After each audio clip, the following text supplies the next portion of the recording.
Hi friends, this is Raghu advocate. Recent గా మనం news లో ఏం చూస్తా ఉన్నాం అంటే US president Donald Trump executive orders మీద సిగ్నేచర్ చేశారు. ఏమంటే main cancellation of the citizenship by birth.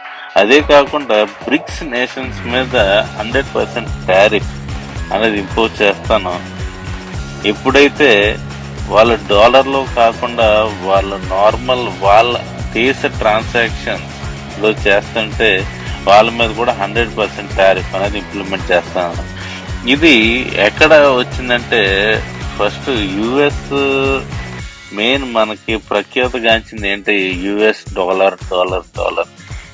వాళ్ళ మెయిన్ భయం ఏంటంటే యుఎస్ డాలర్ యొక్క హెజమనీ, అంటే అది శాసించేతనం.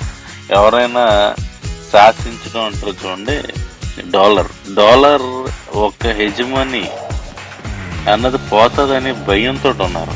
ఇది ఎందుకంటే ఎప్పుడైనా మనం మన లోకల్ ట్రాన్సాక్షన్స్ లో ఎప్పుడైతే చేస్తామో పక్కవాడు ఏం చేస్తున్నాడో మనకు అనవసరం. ఆడు ఏం చేసినా, ఆడు ఏం చెప్పినా మనం వినం, ఎందుకంటే వాడు అవసరం మనకు ఉండదు. ఇది ఎక్కడ పోతుంది అనే భయంతో వాళ్ళు ఏం చేస్తున్నారంటే ఈ టారిఫ్ అన్నది ఇంప్లిమెంట్ చేస్తున్నారు.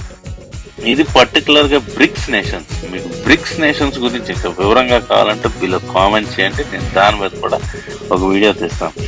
ఓవరాల్ గా వరల్డ్ పాపులేషన్ అనేది 825 crores ఉంటే BRICS nations only BRICS nations వచ్చి 325 crores. అంటే ఇది అబౌట్ 45%. ఓకే, ఈ 45% ఒక పాపులేషన్ అంటే నియర్ అబౌట్ 50% అనుకోండి. 50% అన్న పాపులేషన్ డాలర్ గురించి పట్టించుకోకుండా ఉంటే ఇంకా డాలర్ గురించి దాని డాలర్ వైపు కానీ ఎవరు చూస్తారు ఫ్రెండ్స్? ఓకే, మీకు అర్థమైంది అనుకుంటున్నాను ఈ కాన్సెప్ట్. మీకు ఇంకా డీటెయిల్గా ఏమైనా కావాలంటే కామెంట్ బాక్స్లో కామెంట్ చేయండి, I will explain to you. Okay, thank you. Next video మీకు దేని మీద కావాలో టాపిక్ మీరు కామెంట్ బాక్స్లో కామెంట్ చేస్తే ఐ విల్ ఎక్స్ప్లెయిన్ యూ.